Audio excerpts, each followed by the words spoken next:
बिस्मिल्लाहिर्रहमानिर्रहीम। अस्सलाम वालेकुम दोस्तों, आज की इस वीडियो में मैं आपको बताऊंगा कि आप किस तरह मौसमी मकई से 90 से 110 मन तक एवरेज हासिल कर सकते हैं, औसत हासिल कर सकते हैं। दोस्तों, हम भी तकरीबन 8-10 साल से मकई काश्त कर रहे हैं और हमारी भी मौसमी मकई पहले 60-70 या 80 से ज़्यादा नहीं आती थी। तो आज कल का जिस तरह का दौर है, बहुत ज़्यादा महंगाई हो रही है, तो इस दौर में इतने ज़्यादा अखराजात हैं। 80 70 60 70 80 जो एवरेज है बहुत कम है, इससे अखराजात भी पूरे नहीं होते हैं। तो जिस तरह पूरी दुनिया अब तरक्की कर रही है, ज़राअत की फील्ड में बहुत ज़्यादा तरक्की हो रही है, तो दूसरे ममालिक तो इससे बहुत ज़्यादा एवरेज हासिल कर रहे हैं। तो हम भी 90 100 110 मन तक एवरेज आराम से हासिल कर सकते हैं। तो इसके लिए कुछ टिप्स जो हैं मेरे पास, वो मैं आपको बताऊंगा। इंशाल्लाह आप उन पर अमल करेंगे तो आपकी एवरेज 90 से ज़्यादा ही आएगी। बाकी देना अल्लाह ताला की ज़ात ने है, जो रिस्क आपके नसीब में लिख दिया गया वही मिलेगा आपको। लेकिन इंसान के हाथ में कोशिश है और इंसान सिर्फ कोशिश ही कर सकता है, और वो इंसान को बेहतरीन तरीके से करनी चाहिए। तो सबसे पहले तो बीज का इंतखाब जो है वो बेहतरीन होना चाहिए। बाकी जो लोकल सीड्स हम इस्तेमाल कर लेते हैं उनसे जितना बचा जाए बेहतर है। बाद औक़ात तो वो अच्छी एवरेज दे जाते हैं, लेकिन ये एक रिस्क है। बाद औक़ात वो अच्छी एवरेज नहीं भी देते और वो दूसरे बाद औक़ात अवामिल का सामना नहीं कर सकते। बाद औक़ात गर्मी की शिद्दत पोलिनेशन के वक्त ज़्यादा हो जाती है, तो इस तरह के मसाइल हो सकते हैं। तो फिर वो रिस्क हो जाता है थोड़ा सा काम, तो आप रिस्क ना ही लें तो बेहतर है।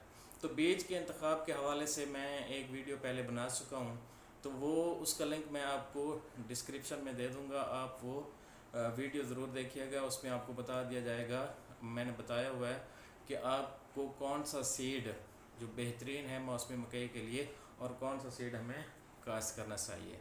मैं ना तो किसी कंपनी का नुमाइंदा हूँ और ना ही किसी जो है ना बीज को प्रमोट करता हूँ। बस किसानों के लिए जो चीज़ बेहतर है मैं उसको रिकमेंड करता हूँ। उसके अलावा एक टिप मैं आपको बताऊँगा एंड में, वीडियो आप पूरी देखिएगा, कि जो है ना किस तरह से जो अहम गलती जो हमारे किसान भाई कर जाते हैं और जिसकी वजह से हमारे पैदावार 80 मन से नहीं बढ़ पाती, वो अहम टिप आपको बताऊंगा। उस पर अमल करेंगे तो यकीनी तौर पर आप 100 से 110 मन तक पैदावार हासिल कर सकते हैं। तो सबसे पहले बीज का इंतखाब, उसके लिए आप मेरी वीडियो देखिएगा। उसके बाद जो है खादों का मुतवाज़न इस्तेमाल भी ज़रूरी है। हम जो खादें इस्तेमाल करते हैं मैं तो वही बताऊंगा आपको कि हम बाद औक़ात 2 DAP इस्तेमाल करते हैं, बाद औक़ात 1.5 DAP इस्तेमाल करते हैं। उसके साथ 1 MOP इस्तेमाल कर लें तो वो बहुत बेहतर है। इसके अलावा 3 यूरिया का इस्तेमाल करें, बाद औक़ात 4 यूरिया का इस्तेमाल भी कर लेते हैं हम। इसके अलावा जब पोलिनेशन का अमल होने वाला हो तो उस वक्त हम 2 गवारा बोरियों का इस्तेमाल करते हैं। तो गवारा का इस्तेमाल इसलिए करते हैं कि उसमें जो नाइट्रोजन होती है वो आहिस्ता आहिस्ता ज़मीन को, या जो फसल होती है आहिस्ता आहिस्ता उसको मिलती रहती है, जिसकी वजह से उस फसल में नाइट्रोजन की कमी नहीं हो पाती और वो पूरी जो उसकी टाइमिंग होती है मकई की, वो अपनी टाइमिंग पूरी कर लेती है और उसकी वजह से जो है उसमें नाइट्रोजन की कमी नहीं आती और जो भरपूर एवरेज देने की सलाहियत मकई रखती है और अच्छी एवरेज आ जाती है हमारी। ये खादों का इस्तेमाल, उसके बाद स्प्रे जो हम इस्तेमाल करते हैं वो इंशाल्लाह आपको बिल तरतीब आपको बता दिया जाएगा कि कौन सा स्प्रे किस वक्त इस्तेमाल करनी चाहिए। और ज़मीन की तैयारी वो बहुत ज़रूरी है। ज़मीन की तैयारी जो है ना, उसके लिए आजकल जिस तरह का मौसम है, उस मौसम में लेज़र कराना तो मुश्किल ही नज़र आ रहा है, क्योंकि ज़मीन का वतर ही ख़त्म नहीं हो रहा। ज़मीन थोड़ी सी बनाते हैं, उसके बाद बारिश आ जाती है। तो ज़मीन की तैयारी अच्छी करें, कोशिश करें कि ज़मीन को खुश्क करें अच्छी तरह। ज़मीन को जितना ज़्यादा खुश्क करेंगे उतना ही ज़्यादा हमारी पैदावार में इजाफ़ा होगा। इसके अलावा हमें जो है वक्त काश्त बहुत ज़रूरी है। मकई जो मौसमी मकई है उसमें वक्त काश्त बहुत अहमियत का हामिल है। तो पहले हम 20 जुलाई 15 जुलाई को भी काश्त कर लेते थे, लेकिन जैसे जैसे हमने मौसमी मकई काश्त की और जैसे जैसे हमें इसका अंदाज़ा हुआ कि किस तरह से अच्छी पैदावार हासिल कर सकते हैं, तो मौसमी मकई के लिए 1 अगस्त से 10 अगस्त जो है बेहतरीन मौसम है। उससे पहले आप बिल्कुल भी काश्त ना करें।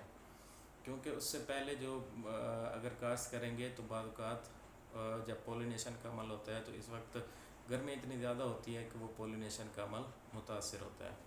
इसके अलावा अगर हम देर करेंगे 10 अगस्त 15 अगस्त के बाद तो बाद औक़ात तो वो अच्छी एवरेज दे जाती है, लेकिन बाद औक़ात उसमें थोड़ा सा ख़तरा भी हो जाता है। जिस तरह हमारा आजकल पॉल्यूशन का मसला बना हुआ है, तो बाद औक़ात जब पोलिनेशन पे आती है मकई तो उस वक्त स्मोक जो है वो भी असरअंदाज हो सकती है।